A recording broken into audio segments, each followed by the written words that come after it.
Alfred blinked, not understanding, but before he could say anything, Nels turned to watch DJ and Alfred. Nels' right hand was deep inside the barrel. It was obvious he was feeling for the bear's heartbeat. He stood up. It's almost stopped. He's your bear. Take him. DJ shook his head. Not unless you give me a paper saying you don't have any claims to Koko. Alfred had almost began crying. But when Nels said, okay, give me a piece of paper, the skinny kid reached into his pocket and brought out a notepad and a pencil stub. DJ told Nels, write this down. I hereby give up any claim to the bear cub called Koko. Nels wrote slowly, his tongue working over his lips. Until it was done, DJ told him to sign it and date it, which Nels did. DJ took the paper, glanced at it, then tucked it inside his heavy coat pocket. Okay, Alfred, let's find some way to carry Koko.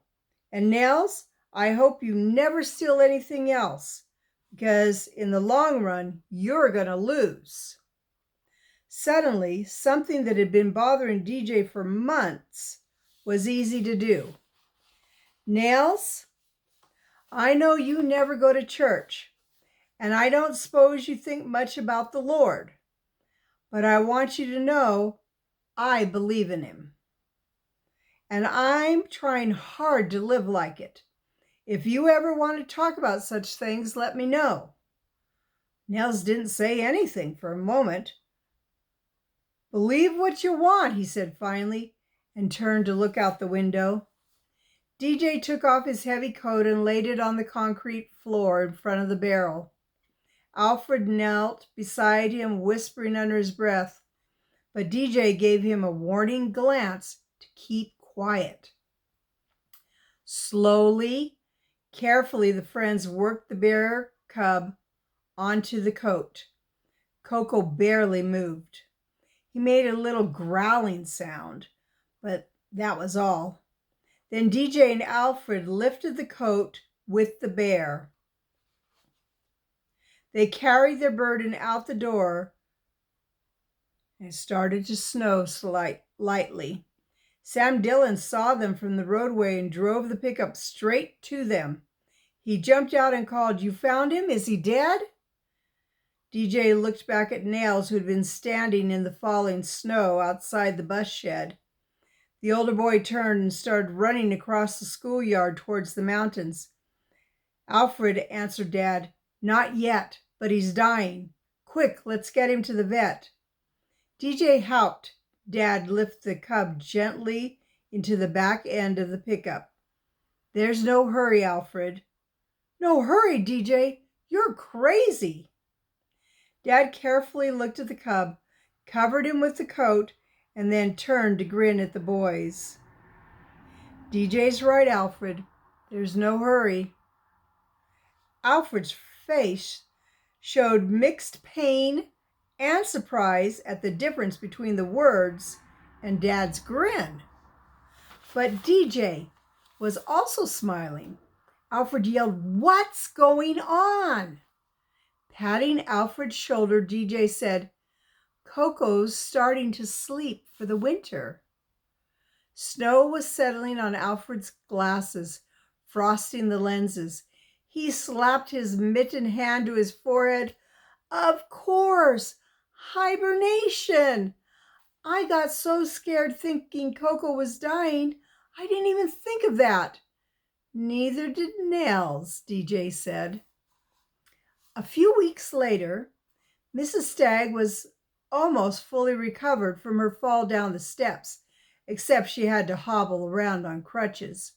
Grandpa was well enough that on a nice day, he walked with the help of his Irish shillelagh and sat on the rocker on the front porch.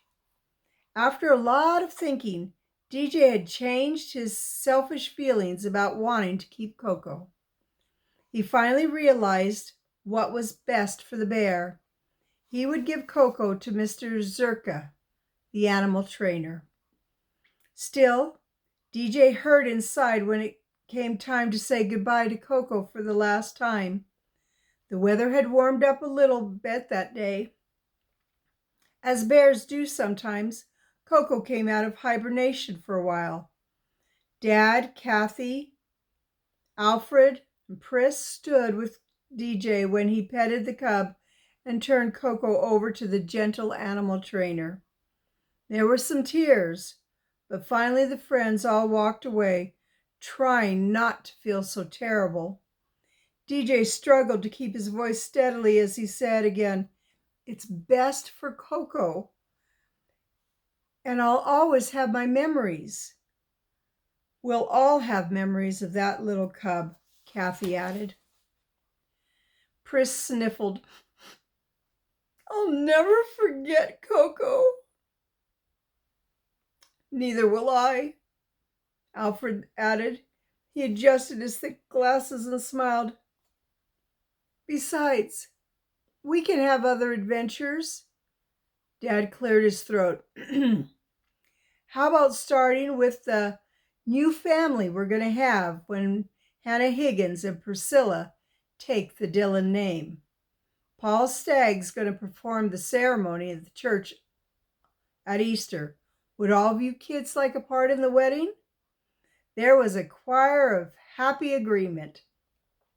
Only Alfred looked a little disappointed. DJ asked, "What's the matter?" Alfred said, "I wasn't talking about that kind of adventure. I meant something like having another exciting pet or solving a mystery." TJ laughed and slapped his friend on the shoulder. "I don't have any doubt about that, Alfred. No doubt about that at all." The next adventure would soon start on the roadway not far from where they stood. There a frightened puppy would crouch on the double yellow lines of the mountain highway while cars whizzed by in both directions. And we'll be reading about that in our next book. And it's going to be called Dogger, the Grasshopper Hound. So that will be the third book in this series, the DJ Dillon series. So that sounds interesting. Dogger, the Grasshopper Hound. Well, we'll start that tomorrow. I hope you enjoyed this one. Hope you had a good day today. I had a pretty good day. I was feeling like getting some work done, so that's what I did. So I just want to remind you, I love you, I really do. But more importantly, God loves you, and He always will. So you have a good rest of your day or night, whichever it is, and I'll be reading to you tomorrow. Good night.